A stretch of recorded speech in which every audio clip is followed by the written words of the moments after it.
ਦਰਸ਼ਕੋ break ਤੋਂ ਬਾਅਦ ਤੁਹਾਡਾ ਸਭ ਦਾ ਨਿੱਘਾ ਸਵਾਗਤ ਹੈ। ਹੁਣ ਆਪਾਂ ਆਪਣੇ ਦਰਸ਼ਕਾਂ ਦੀਆਂ ਜੋ ਲਿਖਤਾਂ ਨੇ ਉਹ ਸਾਂਝੀਆਂ ਕਰਨ ਜਾ ਰਹੇ ਹਾਂ। ਅਸੀਂ ਸਭ ਦਾ ਬਹੁਤ-ਬਹੁਤ ਸ਼ੁਕਰੀਆ ਅਦਾ ਕਰਦੇ ਹਾਂ ਕਿ ਤੁਸੀਂ ਸਾਨੂੰ ਬੜੇ ਹੀ ਮਾਣ ਪਿਆਰ ਨਾਲ ਜੋ ਲਿਖਤਾਂ ਨੇ, ਜੋ ਤੁਹਾਡੇ ਕਮੈਂਟਸ ਨੇ ਉਹ ਸਾਨੂੰ ਭੇਜੇ ਨੇ। ਤਾਂ ਇਸੇ ਤਰ੍ਹਾਂ ਹੀ ਸਾਨੂੰ ਭੇਜਦੇ ਰਹਿਣਾ ਸਾਡੇ ਇਸ ਪਤੇ ਤੇ SOSLTV ਤੇ। ਸੋ ਹੁਣ ਆਪਾਂ ਅੱਜ ਦਾ ਜੋ ਅਗਲਾ ਇਸ਼ੂ ਹੈ ਉਸ ਵੱਲ ਆਪਾਂ ਆਪਣੇ ਡਾਕਟਰ ਸਾਹਿਬ ਦੇ ਵਿਚਾਰ ਸੁਣਦੇ ਹਾਂ। ਉਸ ਤੋਂ ਬਾਅਦ ਆਪਾਂ ਲਿਖਤਾਂ ਸ਼ੇਅਰ ਕਰਦੇ ਹਾਂ। ਜੀ ਡਾਕਟਰ ਸਾਹਿਬ ਕੀ ਕਹਿਣਾ ਚਾਹੋਗੇ? ਦੇਖੋ, ਅੱਜ ਦਾ ਜਿਹੜਾ ਦਿਨ ਹੁੰਦਾ ਹੈ ਸਾਡਾ ਵੱਧ ਤੋਂ ਵੱਧ ਜਿਹੜੀਆਂ ਲਿਖਤਾਂ ਨੇ ਸਾਡੇ ਦਰਸ਼ਕਾਂ ਨੇ ਈਮੇਲਸ ਜਾਂ ਮੈਸੇजेस ਭੇਜੇ ਹੁੰਦੇ ਨੇ ਜੀ, ਉਹਨਾਂ ਨੂੰ ਸ਼ੇਅਰ ਕਰਨ ਦਾ ਵੀ ਹੁੰਦਾ ਹੈ। ਬਿਲਕੁਲ। ਔਰ ਪਿਛਲੇ ਦਿਨਾਂ 'ਚ ਇੱਕ ਸਾਡੇ ਵੀਰ ਵੜੈਚ ਜੀ, ਸ਼ਾਇਦ ਉਹਨਾਂ ਦਾ ਹਰਵਿੰਦਰ ਫਸਟ ਨੇਮ ਸੀ, ਮੈਨੂੰ ਯਾਦ ਨਹੀਂ ਹੈ, ਵੜੈਚ ਮੈਨੂੰ ਯਾਦ ਹੈ ਜੀ। ਉਹਨਾਂ ਦੀ ਲਿਖਤ ਸੀ ਜਿਸ ਨੂੰ ਅਸੀਂ ਜਿਹੜਾ ਉਹਨਾਂ ਦੇ ਕੁਝ ਸਵਾਲ ਸਨ, ਕਿਉਂਕਿ ਇੱਕ ਯੰਗ ਸਟੂਡੈਂਟ ਹੋਣ ਦੇ ਨਾਤੇ ਔਰ ਬਹੁਤ ਸਾਰਾ ਜਿੱਥੋਂ ਦਾ ਉੱਥੋਂ ਦਾ ਮਾਹੌਲ ਪ੍ਰੋਪੇਗੈਂਡਾ ਹੈ ਉਸ ਦਾ ਅਸਰ ਵੀ ਸਾਡੇ ਬੱਚੀਆਂ ਕਬੂਲਦੇ ਨੇ। ਜੀ। ਸੋ ਉਸ ਦੇ ਉੱਤੇ ਸਾਡਾ ਜਿਹੜਾ ਰਿਸਪੌਂਸ ਸੀ ਉਸ ਤੇ ਅੱਗੋਂ ਬਹੁਤ ਰਿਸਪੌਂਸ ਆਇਆ। ਬਹੁਤ ਸਾਰਿਆਂ ਨੇ ਲਿਖਤਾਂ ਵੀ ਔਰ ਫੇਸਬੁੱਕ ਜਿਹੜੇ ਮੈਸੇਜ ਵੀ ਸੀ, ਔਰ ਸਾਰੇ ਤਾਂ ਅਸੀਂ ਨਹੀਂ ਲੈ ਸਕਦੇ। ਔਰ ਉਹਦੇ 'ਚ ਕਿਉਂਕਿ ਉਹਨਾਂ ਨੇ ਵੜੈਚ ਜੀ ਨੇ ਇੱਕ ਸਵਾਲ ਪਾਕਿਸਤਾਨੀ ਸਿੱਖਾਂ ਬਾਰੇ ਕਿ ਜੀ ਉੱਥੇ ਤਾਂ ਸੈਂਸਸ 'ਚ ਵੀ ਨਹੀਂ ਉਹਨਾਂ ਨੂੰ ਕਾਊਂਟ ਕੀਤਾ ਔਰ ਉਹਨਾਂ ਦਾ ਕੀ ਹਾਲ ਹੈ, ਕਿਵੇਂ ਹਾਲਾਂ, ਅਸੀਂ ਉਸ ਦਾ ਜਵਾਬ ਦਿੱਤਾ ਸੀ। ਇਸ ਦੇ ਉੱਤੇ ਸਾਡੇ ਬੜੇ ਸੂਝਵਾਨ ਦਰਸ਼ਕ ਉਸਮਾਨ ਤਾਲਿਬ ਜੀ, ਜਿਹੜੇ ਡੈਨਮਾਰਕ ਤੋਂ ਸਾਨੂੰ ਦੇਖਦੇ ਨੇ ਔਰ ਲਿਖਦੇ ਨੇ, ਉਹਨਾਂ ਨੇ ਲਿਖਿਆ, ਉਹਨਾਂ ਨੇ ਕਿਹਾ ਕਿ I want to offer a free visit to my Sikh brother from Canada, mister Waraich, so he can see by himself how honored and welcomed Sikhs are in Punjab। ਉਹਨੇ ਕਿਹਾ ਜੀ ਮੈਂ ਮਤਲਬ ਉਹਨਾਂ ਨੂੰ ਟਿਕਟ ਦਿਆਂਗਾ ਵੀ ਉਹ ਜਾਣ ਔਰ ਦੇਖਣ ਕਿ ਕਿਵੇਂ ਸਿੱਖਾਂ ਦਾ ਪਾਕਿਸਤਾਨ ਦੇ ਵਿੱਚ ਮਾਨ ਸਨਮਾਨ ਹੈ।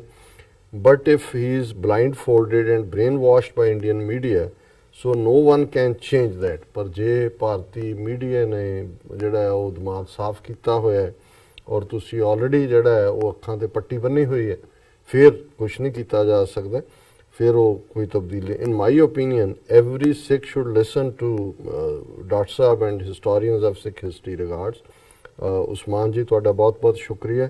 ਮੈਂ ਸਮਝਦਾ ਵੀ ਇਹ ਬੱਚੀਆਂ ਨੂੰ ਮੈਂ ਦੋਸ਼ ਨਹੀਂ ਦਿੰਦਾ, ਉਸ ਮਾਹੌਲ 'ਚੋਂ ਆਏ ਨੇ ਔਰ ਉੱਥੇ ਇੱਕ ਵੱਡਾ ਹਿੱਸਾ ਜਿਹੜਾ ਹੈ ਉਹ ਜਿਸ ਕਿਸਮ ਦਾ ਪ੍ਰਚਾਰ ਚਾਰਜ ਫੇਰੇ ਚੱਲ ਰਿਹਾ ਹੈ ਉਸ ਦੇ ਉੱਤੇ ਉਹ ਯਕੀਨ ਕਰਨ ਲੱਗ ਜਾਂਦੇ ਨੇ।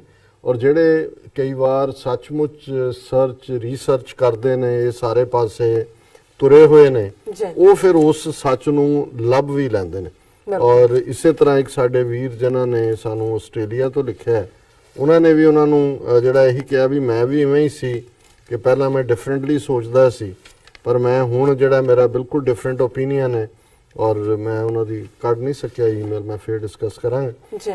ਪਰ ਉਹਨਾਂ ਨੇ ਇਹ ਕਿਹਾ ਕਿ ਵੀ ਇਸ ਤਰ੍ਹਾਂ ਹੀ ਮੇਰੇ ਵਿਚਾਰ ਸੀ ਔਰ ਉਹਨਾਂ ਨੇ ਕਿਹਾ ਜੀ ਮੈਂ ਉਹਨਾਂ ਨੂੰ ਦੱਸਣਾ ਚਾਹੁੰਦਾ ਕਿ ਵੀ ਤੁਸੀਂ ਸੀਰੀਅਸਲੀ ਇਹ ਸਾਰੇ ਨੂੰ ਲੱਭੋ, ਇਤਿਹਾਸ ਨੂੰ ਲੱਭੋ, ਦੇਖੋ ਸੰਤ ਪਿੰਡਾਂ ਵਾਲਿਆਂ ਦੀਆਂ ਸਪੀਚਸ ਔਰ ਉਸ ਤੋਂ ਬਾਅਦ ਦਾ ਜਿਹੜਾ ਪਾਰਟ ਹੈ। ਔਰ ਉਹਨਾਂ ਨੇ ਨੌਜਵਾਨ ਨੇ ਲਿਖਿਆ ਸੀ ਕਿ ਮੈਂ ਆਸਟ੍ਰੇਲੀਆ 'ਚ ਹਾਂ, ਮੈਂ ਜਦੋਂ ਕੰਮ ਤੇ ਜਾਂਦਾ ਤੇ ਸੱਚੋ ਸੱਚ ਮੈਂ ਸੁਣਦਾ ਲਗਾਤਾਰ ਔਰ ਮੇਰਾ ਬਹੁਤ ਸਾਰਾ ਜਿਹੜਾ ਪਹਿਲੇ ਖਿਆਲ ਸੀ, ਕਹਿੰਦਾ ਮੈਂ ਵੀ ਇਵੇਂ ਹੀ ਸੋਚਦਾ ਸੀ, ਉਹ ਬਦਲੇ ਨੇ। ਸੋ ਇਸੇ ਤਰ੍ਹਾਂ ਉਸਮਾਨ ਤਾਲਿਬ ਜੀ ਨੇ ਫੋਰਨ ਪਾਲਿਸੀ ਆਰਟੀਕਲ ਦੇ ਉੱਤੇ ਵੀ ਉਹਨਾਂ ਨੇ ਲਿਖਿਆ ਕਿ ਵੀ ਉਹਨਾਂ ਨੇ ਇੰਡੀਅਨ 에ਅਰ ਫੋਰਸ ਨੇ ਤੇ ਇਨਸਿਸਟ ਕੀਤਾ ਸੀ ਕਿ ਉਹਨਾਂ ਨੇ F-16 ਢਾਇਆ। ਸੋ ਹੁਣ ਜਿਹੜੀ ਗੱਲ ਸਾਹਮਣੇ ਆਈ ਹੈ ਕਿ ਵੀ ਨਾ ਇਹ ਅਭਿਨੰਦਨ ਨੂੰ ਮੀਡੀਆ ਦੇ ਸਾਹਮਣੇ ਆਉਣ ਦਿੰਦੇ ਨੇ। ਔਰ ਇਹ ਜਿਹੜਾ ਉਹਨਾਂ ਦਾ ਸਵਾਲ ਹੈ ਕਿ there is also another scenario, will this escalate the tension between Indo-Pak, although today Pakistan released 360 Indian prisoners as a goodwill gesture। ਦੇਖੋ, ਪਾਕਿਸਤਾਨ ਮੈਂ ਜਿਵੇਂ ਅੱਗੇ ਕਿਹਾ ਸੀ ਵੀ ਬਹੁਤ ਮੈਚਿਓਰਡਲੀ ਉਹ ਚੱਲ ਰਹੇ ਨੇ। ਉਹਨਾਂ ਨੇ ਅੱਜ 360 ਜਿਹੜੇ ਕੈਦੀ ਉਹਨਾਂ ਦੇ ਕੋਲ ਸੀ, ਉਹਨਾਂ ਨੇ ਕਿਹਾ ਵੀ ਅਸੀਂ ਅਪ੍ਰੈਲ ਤੋਂ ਉਹਨਾਂ ਨੂੰ ਬੈਚਿਸ ਦੇ ਵਿੱਚ ਰਿਲੀਜ਼ ਕਰਾਂਗੇ। So I think Modi will do something to save this shameless face, but Pakistan is on red alert and ready to slap enemies। Please enlighten us on the issue of Article 370 and 35A, why they are playing with Jammu and Kashmir Muslims। There is also Article 371 which gives a lot of sovereignty to other states। Regards। ਦੇਖੋ 371 ਬਾਰੇ ਤਾਂ ਮੈਨੂੰ ਨਹੀਂ ਪਤਾ ਹੈ, ਪਰ ਇੰਨਾ ਮੈਨੂੰ ਪਤਾ ਹੈ ਕਿ ਇੰਡੀਅਨ ਜਿਹੜੀਆਂ ਸਟੇਟਸ ਨੇ, ਸੂਬੇ, ਉਹ ਜਿਹੜੇ ਨੇ ਉਹਨਾਂ ਕੋਲ ਇੰਨੀਆਂ ਪਾਵਰਸ ਵੀ ਨਹੀਂ ਨੇ ਜਿੰਨੀਆਂ ਕਿ ਇਹਨਾਂ ਮੁਲਕਾਂ ਦੇ ਵਿੱਚ ਅਮਰੀਕਾ ਵਰਗੇ ਚ ਕਾਉਂਟੀ ਦੇ ਕੋਲ ਹੁੰਦੀਆਂ ਜੀ ਔਰ ਜਿਹੜੀਆਂ ਈਵਨ ਇੱਥੇ ਫ੍ਰੀ ਸਿਟੀਜ਼ ਵੀ ਨੇ ਜਿਹੜੀਆਂ ਆਲਮੋਸਟ ਸੋਵਰਨਿਟੀ ਵਾਂਗ ਜਿਹੜਾ ਹੈ ਉਹ ਉਹਨਾਂ ਦਾ ਆਪਣਾ ਐਡਮਿਨਿਸਟ੍ਰੇਸ਼ਨ ਹੁੰਦਾ ਹੈ। ਔਰ ਕਸ਼ਮੀਰ ਤਾਂ ਇੱਕ ਬਹਾਨਾ ਹੈ 370-35 ਵੇ ਉਹ ਤਾਂ ਤੋੜਨਾ ਚਾਹੁੰਦੇ ਨੇ ਤਾਂ ਕਿ ਉੱਥੇ ਡੈਮੋਗ੍ਰਾਫਿਕਸ ਬਦਲਣ, ਪਰ ਇਸ ਕਸ਼ਮੀਰ ਦੀ ਸਟਿਕ ਨਾਲ ਉਹ ਪਾਕਿਸਤਾਨ ਨੂੰ ਬੀਟ ਕਰਨ ਦੀ ਲਾਈਨ ਦੇ ਥੱਲੇ ਜਿਹੜਾ ਮੈਜੋਰਿਟੀ ਹਿੰਦੂ ਵੋਟਰ ਹੈ ਜੀ ਉਸ ਨੂੰ ਲੁਭਾਉਣਾ ਚਾਹੁੰਦੇ ਨੇ, ਉਸ ਦਾ ਜਿਹੜੀ ਹੈ ਉਹ ਸਿੰਪਥੀ ਜਿਹੜੀ ਹੈ ਉਹ ਜਿੱਤਣਾ ਚਾਹੁੰਦੇ ਨੇ। ਸੋ ਬਾਕੀ ਉਸਮਾਨ ਤਾਲਿਬ ਜੀ ਦਾ ਬਹੁਤ ਬਹੁਤ ਸ਼ੁਕਰੀਆ। ਇਸੇ ਮੁੱਦੇ ਦੇ ਉੱਤੇ ਹੀ ਜਿਹੜਾ ਅੱਜ ਇੱਕ ਰਾਈਟ ਅਪ ਯਵਾਰ ਸ਼ਾਹ ਜੀ ਦੀ ਵੀ ਸਾਨੂੰ ਆਈ ਹੈ ਜਿਹਦੇ ਚ ਕਿ ਉਹਨਾਂ ਨੇ ਇਹ ਕਿਹਾ ਵੀ ਕਿਵੇਂ ਮੋਦੀ ਜਿਹੜਾ ਹੈ ਉਹ ਕਰਤਾਰਪੁਰ ਸਾਹਿਬ ਦਾ ਕੋਰੀਡੋਰ ਨੂੰ ਸੈਬੋਟੇਜ ਕਰ ਰਿਹਾ। ਫਿਰ ਉਹਨਾਂ ਨੇ ਕਿਹਾ ਕਿ your programme is most popular TV show around the world for your vision and knowledge standing up for justice for the great Sikh nation. We applaud and salute you and your dedicated team.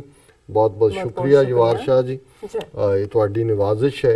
As we have seen, Prime Minister Modi has been trying to sabotage Kartarpur corridor since day one. The most recent act was to cancel meeting at last minute which was scheduled on April 2nd. This was nothing short of evil. Actually ਅਸੀਂ ਕੱਲ ਦਾ ਪਹਿਲਾ segment ਹੀ ਜਿਹੜਾ ਹੈ ਇਸ ਮੁੱਦੇ ਤੇ ਕੀਤਾ ਕਿ ਕਿਵੇਂ ਇਹ ਕਰਤਾਰਪੁਰ ਸੈਬੋਟੇਜ ਕੋਰੀਡੋਰ ਨੂੰ ਸੈਬੋਟੇਜ ਕਰਨ ਤੇ ਲੱਗੇ ਹੋਏ ਨੇ। One of the reason Modi gives is Sikhs around the world and in Pakistan are calling for Khalistan after the 1984 genocide and persecution ever since. This is their right which Modi, BJP or Congress cannot stop. ਜ਼ਾਹਰ ਹੈ ਤਕਲੀਫ ਤਾਂ ਉਹਨਾਂ ਨੂੰ ਇਹੀ ਹੈ ਕਿ diaspora ਸਿੱਖ ਔਰ ਜਿਨ੍ਹਾਂ 'ਚ ਪਾਕਿਸਤਾਨੀ ਸਿੱਖਾਂ ਦੀ ਆਵਾਜ਼ ਵੀ ਹੈ ਔਰ ਪਾਕਿਸਤਾਨੀ ਮੀਡੀਆ ਨੇ ਵੀ ਬਤਾਓ 35 ਸਾਲ ਲੱਗੇ ਉਹਨਾਂ ਨੂੰ ਸਮਝਦੇ ਆ ਕਿ ਵੀ ਸਿੱਖ ਫੈਕਟਰ ਦੀ ਕੋਈ ਅਹਿਮੀਅਤ ਹੈ, ਉਹ ਵੀ ਹੁਣ ਖਾਲਸਾ ਨਾਲ ਰਿਲੇਟਡ ਜਿਹੜੀਆਂ ਖਬਰਾਂ ਹੁੰਦੀਆਂ ਨੇ ਉਹਨੂੰ ਕਵਰ ਕਰਦੇ ਨੇ। ਸੋ ਇਹ ਵੀ ਇਹਨਾਂ ਨੂੰ ਬੜੀ ਤਕਲੀਫ ਹੈ।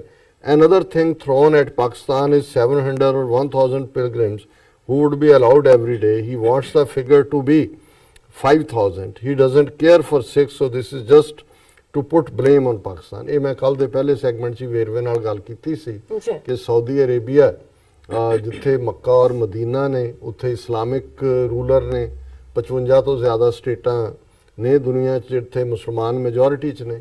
ਈਵਨ ਹਜ ਦੇ ਲਈ ਸਾਊਦੀ ਅਰੇਬੀਆ ਨੇ ਉਹਨਾਂ ਮੁਸਲਿਮ ਕੰਟਰੀਜ਼ ਤੋਂ ਆਉਣ ਵਾਲੇ ਪਿਲਗ੍ਰਿਮਸ ਦਾ ਵੀ ਨੰਬਰ ਜਿਹੜਾ ਉਹ ਫਿਕਸ ਕੀਤਾ ਹੋਇਆ ਤਾਂ ਕਿ ਉੱਥੇ ਜਿਹੜਾ ਕੋਈ ਕੇਓਸ ਨਾ ਹੋਏ, ਕੋਈ ਹਾਦਸਾ ਨਾ ਹੋਏ, ਉਹਨਾਂ ਦਾ ਪ੍ਰੋਪਰ ਪ੍ਰਬੰਧ ਹੋਏ। ਔਰ ਜਦੋਂ ਇਹ ਉੱਥੋਂ ਦੀ ਗੱਲ ਕਰਦੇ ਨੇ ਕਿ ਜੀ ਜਿਹੜਾ 5000 ਹੋਏ ਭੁੱਲਦੇ ਨੇ ਕਿ ਵੰਸ ਕਰਤਾਰਪੁਰ ਕੋਰੀਡੋਰ ਖੁੱਲ੍ਹਦਾ ਹੈ ਔਰ ਬਾਹਰਲੇ ਸਿੱਖ ਜਿਵੇਂ ਹੁਣ ਵੀਜ਼ਾ ਔਨ ਅਰਾਈਵਲ ਹੈ ਹਜ਼ਾਰਾਂ ਦੀ ਗਿਣਤੀ 'ਚ ਬਾਹਰੋਂ ਵੀ ਸਿੱਖਾਂ ਨੇ ਹੋਣੇ। ਸੋ ਇਹ ਪਾਕਿਸਤਾਨ ਦੀ ਹਕੂਮਤ ਦੀ ਜ਼ਿੰਮੇਵਾਰੀ ਹੈ, ਉਹਨਾਂ ਨੇ ਦੇਖਣਾ ਕਿ ਕਿਵੇਂ ਉਹਨਾਂ ਨੇ ਅਕਮੋਡੇਟ ਕਰਨਾ ਹੈ। 500,000 ਤੋਂ ਗੱਲ ਸ਼ੁਰੂ ਹੋਏਗੀ, ਇੱਕ ਵਾਰੀ ਜਿਹੜਾ ਹੌਲੀ ਹੌਲੀ ਉਹ ਨੰਬਰ ਵੱਧ ਵੀ ਸਕਦਾ ਹੈ, ਉਹ ਕਿਹੜਾ ਕੋਈ ਐਗਰੀਮੈਂਟ ਹੋ ਗਿਆ ਵੀ ਵੱਧ ਨਹੀਂ ਸਕਦਾ ਹੈ। ਫਿਰ ਉਹਨਾਂ ਨੇ ਕਿਹਾ the reason Pakistan gave this number initially is to accommodate all the Sikhs. Besides pilgrims coming from India without passport visa, there will be thousands of Sikhs arriving every day from across world with visas given on arrival. मैं discuss ਕੀਤਾ। So Pakistan government doesn't know how many will arrive and they can't be turned back after flying from across the world. The Sikh management at Kartarpur also has to arrange religious proceedings and langar. So on any given day there could be 10,000 to 15,000 pilgrims. Pakistan ਦੇ ਆਪਣੇ ਵੀ areas ਚੋਂ ਸਿੰਧ ਹੈ, ਦੂਜਾ ਹੈ ਲਾਗਲੇ ਬਾਕੀਆਂ ਚੋਂ ਔਰ ਬਾਹਰਲਾ। ਸੋ ਇਹ ਮੈਂ ਸਮਝਦਾ ਇਹ ਤਾਂ ਉਹੀ ਬਹਾਨਾ ਹੈ ਇਹਨਾਂ ਦਾ ਇਹਨੂੰ ਸੈਬੋਟੇਜ ਕਰਨ ਦਾ। ਅਖੀਰ 'ਚ ਉਹਨਾਂ ਨੇ ਕਿਹਾ as things settle down Pakistan will increase pilgrims from India. This is the reason for the initial number from India, but Modi wants to make this an excuse just to blame Pakistan to stop the opening in November.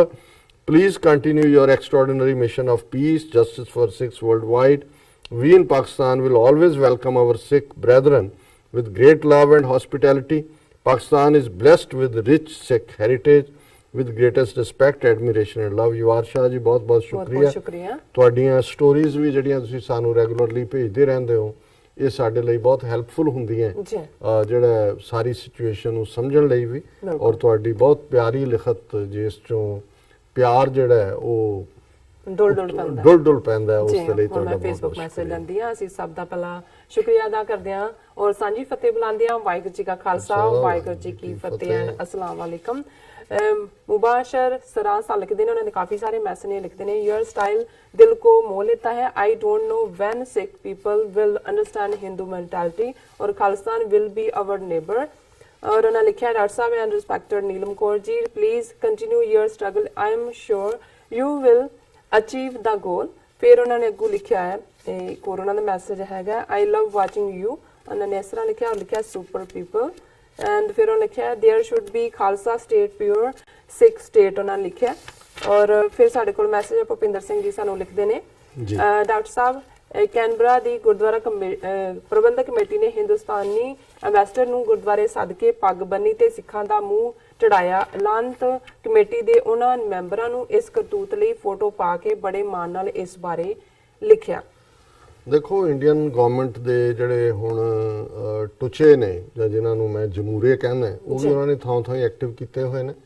Washington DC 'ਚ ਮੈਂ ਦੇਖ ਰਿਹਾ ਸੀ ਕਿ 7-8 ਕਾਰਾਂ ਜਾਲੀ ਜੇ ਸਿੱਖ ਵਿੱਚ ਜਿਹੜੇ ਨੇ ਉਹ ਕਿ ਜੀ 6 ਫॉर ਮੋਦੀ ਕਾਰ ਰੈਲੀ, ਉਹ 5-7 ਜਿਹੜੇ ਨੇ ਉਹ ਬਾਹਰ ਬਾਂਹ ਕੱਢ ਕੇ ਹੱਥ ਹਿਲਾ ਰਹੇ ਨੇ।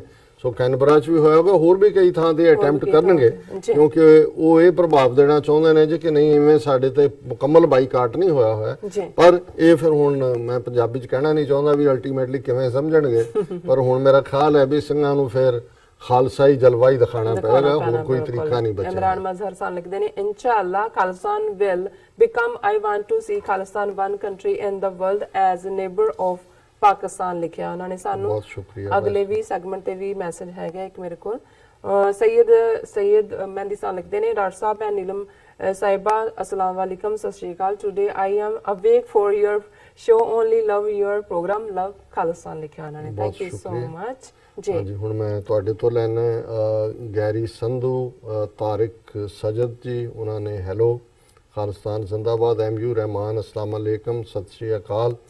मेरा नाम उबैद है, मैं कराची पाकिस्तान से हूँ। डॉक्टर साहब मैं आपका प्रोग्राम रोज़ देखता हूँ, बहुत मालूमाती बातें होती हैं। आपकी नीलम सिस्टर भी अच्छी होस्ट हैं माशाअल्लाह, बहुत शुक्रिया रहमान साहब।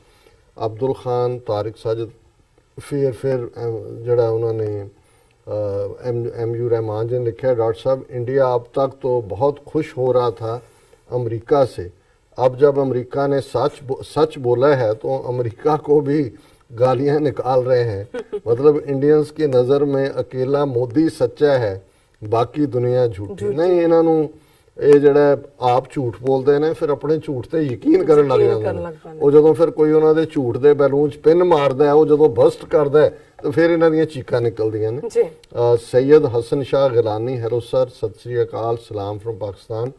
उन्होंने, sir I have question please, मैं ये पूछता हूँ कि कश्मीर बिलोंग टू इंडिया और Pakistan, I am confused too much arguments on Facebook groups, please answer.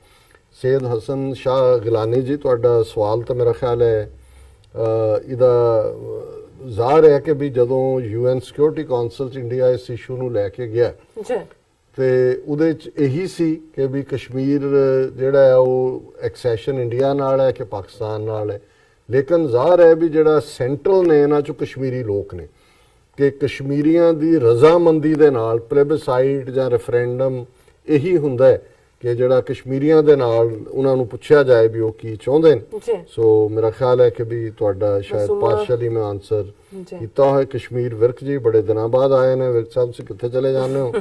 ਔਰ ਉਹਨਾਂ ਨੇ ਫਤਿਹ ਬੁਲਾ ਕੇ 5 ਵਾਰ ਖਾਲਿਸਤਾਨ ਜ਼ਿੰਦਾਬਾਦ ਜ਼ਿੰਦਾਬਾਦ ਜ਼ਿੰਦਾਬਾਦ ਜ਼ਿੰਦਾਬਾਦ ਜੀ। ਮਾਸੂਮਾ ਬੇਬੀ ਨੇ ਵੀ ਸਾਨੂੰ ਲਿਖਿਆ, ਕਹਿੰਦੇ ਕਿ ਮੈਂ ਪਾਕਿਸਤਾਨ ਤੋਂ ਤੁਹਾਨੂੰ ਲਾਈਵ ਦੇਖ ਰਹੀ ਹਾਂ ਔਰ ਉਹਨਾਂ ਨੇ ਕਿਹਾ ਕਿ ਤੁਹਾਡਾ ਜਿਹੜਾ ਤੁਸੀਂ ਜਿਸ ਤਰ੍ਹਾਂ ਬੋਲਦੇ ਆ ਅਸੀਂ ਪਸੰਦ ਕਰਦੇ ਹਾਂ ਤੁਹਾਡੀਆਂ ਗੱਲਾਂ। ਸੋ ਅਸੀਂ ਸਭ ਦਾ ਬਹੁਤ ਬਹੁਤ ਸ਼ੁਕਰੀਆ ਅਦਾ ਕਰਦੇ ਹਾਂ, ਤੁਸੀਂ ਸਾਨੂੰ ਲਿਖਦੇ ਹੋ, ਸਾਨੂੰ ਪ੍ਰੋਗਰਾਮ ਦੇਖਦੇ ਹੋ ਔਰ ਸਰਾਹੁੰਦੇ ਹੋ। Thank you so much viewers. Weekend ਵੀ ਹੈ ਸੋ ਅਸੀਂ ਆਪਣੇ ਸਾਰੇ ਦਰਸ਼ਕਾਂ ਨੂੰ ਕਹਾਂਗੇ ਕਿ ਤੁਸੀਂ ਆਪਣੇ ਜੋ ਤੁਹਾਡਾ ਵੀਕਐਂਡ ਹੈ ਤੁਸੀਂ ਵਧੀਆ ਤਰੀਕੇ ਨਾਲ ਉਸ ਨੂੰ ਸੈਲੀਬ੍ਰੇਟ ਕਰੋ, ਮਨਾਓ। Thank you so much. ਇਹ ਵੀ ਦੱਸਦੇ ਹਾਂ ਵੀ ਅੱਜ ਸਲੀਮ ਮਲਕ ਜੀ ਜਿਹੜੇ ਇੱਕ ਬੜੇ ਅੱਛੇ ਤਜਜ਼ੀਆਕਾਰ ਔਰ ਜਰਨਲਿਸਟ ਨੇ, ਉਹ ਵੀ ਸਾਡੇ ਨਾਲ ਹੋਣਗੇ ਪੈਨਲ ਡਿਸਕਸ਼ਨ ਦੇ ਵਿੱਚ। ਸੋ 9:30 ਤੋਂ 10:30, ਕਿਉਂਕਿ ਜਿਨ੍ਹਾਂ ਦੀ ਦਿਲਚਸਪੀ ਹੈ ਕਿ ਭਾਰਤ ਦੇ ਵਿੱਚ ਇਲੈਕਸ਼ਨਸ ਕਿਸ ਡਾਇਰੈਕਸ਼ਨ ਜਾ ਰਹੀਆਂ ਹੈ, ਕੀ ਨਤੀਜੇ ਹੋਣਗੇ। ਸੋ ਜਿਹੜੀ 1 ਘੰਟੇ ਦੀ ਡਿਸਕਸ਼ਨ ਹੈ ਅੱਜ ਉਹ ਮੇਨਲੀ ਪਾਰਲੀਮੈਂਟਰੀ ਇਲੈਕਸ਼ਨਸ ਤੇ ਬੇਸਡ ਹੋਏਗੀ। ਸੋ ਸੋ ਟਿਊਨ ਇਨ ਰਹਿਣਾ 9:30 to 10:30 ਈਸਟਰਨ ਟਾਈਮ 9:30 ਤੋਂ 10:30। ਵਿਊਅਰਸ ਤੁਸੀਂ ਨਾਲ ਇਸ ਤਰ੍ਹਾਂ ਬਣੇ ਰਹਿਣਾ। ਮਿਲਦੇ ਹਾਂ ਛੋਟੇ ਬ੍ਰੇਕ ਤੋਂ ਬਾਅਦ।